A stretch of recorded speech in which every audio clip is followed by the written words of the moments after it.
పోషకాలు మనం తీసుకునే ఆహారంలో సమృద్ధిగా ఉంటేనే ఆరోగ్యంగా ఉంటాం. అవి లేకపోతే అనేక ఆరోగ్య సమస్యలు తలెత్తాయి.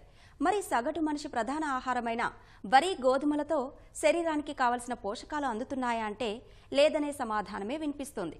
అధిక దిగుబడి లక్ష్యంతో రూపొందించిన వంగడాల్లో పోషకాలు తగ్గిపోతున్నాయనేది బహిరంగ రహస్యమే. మరోవైపు వరిలో హానికర ఆర్సెన్సిన్ పరిమాణం పెరుగుతోందని భారత వ్యవసాయ పరిశోధన మండలి శాస్త్రవేత్తల పరిశోధనలో వెల్లడైంది.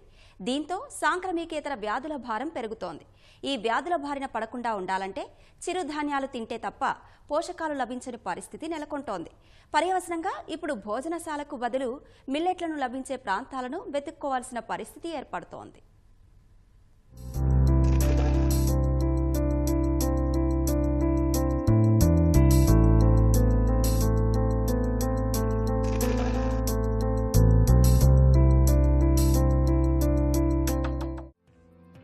భారత్ 1960ల్లో హరిత విప్లవం ప్రారంభించింది. వేగంగా పెరుగుతున్న జనాభాకు సరిపడా ఆహారం అందించాలన్నదే దీని లక్ష్యం. వ్యవసాయ శాస్త్రవేత్తలు అధిక దిగుబడినిచ్చే హైబ్రిడ్ వరి, గోధుమ వంగడాలు అభివృద్ధి చేసి రైతులకు అందించారు. ఆహార ధాన్యాల ఉత్పత్తి ఇబ్బడిముబ్బడిగా పెరిగింది.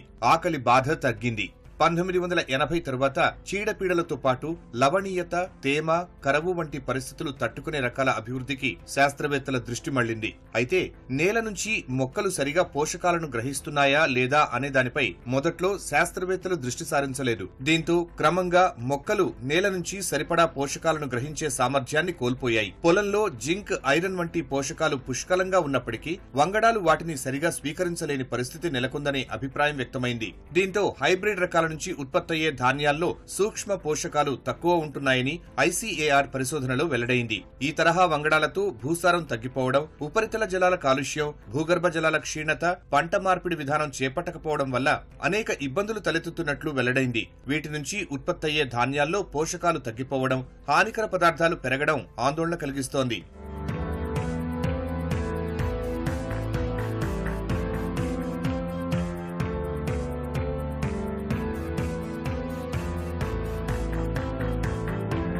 హరిత విప్లవం తర్వాత గోధుమ, వరి దిగుబడి రెట్టింపైంది. అయితే అప్పటి వరకు ప్రధానంగా సాగు చేసిన దేశీయ వరి రకాలు, మిలెట్ల వంటి ఇతర ఆహార పంటల ఉత్పత్తి తగ్గింది. ఫలితంగా కొన్ని దేశీయ రకాలు అంతరించిపోయాయి. ఒకప్పుడు ప్రతి ఒక్కరూ మిల్లెట్లు తినేవారు. తర్వాత ఆ ఆహార ధాన్యాలు పశువుల దాణాగా మారిపోయాయి. 1970 తర్వాత దాదాపు 1,00,000కు పైగా దేశీయ వరి రకాలు అంతరించిపోగా ఇప్పుడు 7,000 రకాలున్నాయి. వాటిలోనూ కొన్నే సాగులో ఉన్నాయి. హైబ్రిడ్ పంటలపై దృష్టి సారించడం, వేసిన పంటనే పదే పదే వేయడం, మద్దతు ధర వస్తుంది అన్న ఉద్దేశ్యం, మార్కెటింగ్ సునాయాసం కావడంతో పదే పదే వరి వేయడమే రైతులకు అలవాటైంది. దీంతో వరి పంటే అధిక మొత్తంలో సాగైంది. కాగా వేసిన పంటనే వేయడం వల్ల కలిగే నష్టాలను రైతులకు తెలియజేసినా ఫలితం లేకుండా పోయింది. ఇప్పుడు మనం తీసుకుంటే ఇప్పటి ఆహార ధాన్యాలకి ఒకప్పటి ఆహార ధాన్యాలకు చాలా తేడా ఉంది.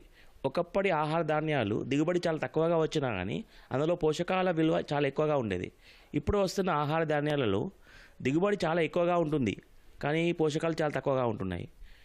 ఎందుకు దిగుబడిపైనే ఎక్కువగా ఫోకస్ చేస్తున్నారంటే ప్రపంచ జనాభా ఎలా పెరుగుతుందో అందరికీ తెలుసు. ఈ పెరిగే జనాభాకి అందరికీ ఆహారం సమకూర్చాలంటే దిగుబడి పెంచాల్సిన అవసరం చాలా ఉంది. అందువలన కొత్త కొత్త రకాల వంగడాలపైన డిపెండ్ కావడం వలన ఆ వంగడాలలో జన్యు పరివర్తన వలన పోషకాల నాణ్యత తగ్గుతుంది, దిగుబడి పెరుగుతుంది. దీనివల్ల ఇలాంటి ఆహార పదార్థాలు తీసుకోవడం వలన మనకు పోషకాల అందకపోవడం వల్ల పోషకాల లోపాలు తలెత్తుతున్నాయి.